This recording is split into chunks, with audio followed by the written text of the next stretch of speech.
To install the anti-roll bar links, just make sure you put the lower end to the anti-roll bar and put the nut on, and this one you just try to make it the same height. If necessary, you can use a jack to jack it up this side or other side. Just make it the similar height and put it on there, and then you put the nut on.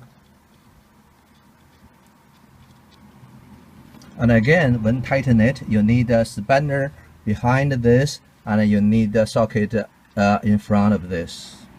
To torque the anti-roll bar link bolt at the back, we use a 16mm open end spanner, and at the front we use a 16mm socket, and then we use a torque wrench. We torque it to 60 to 65 Newton meters.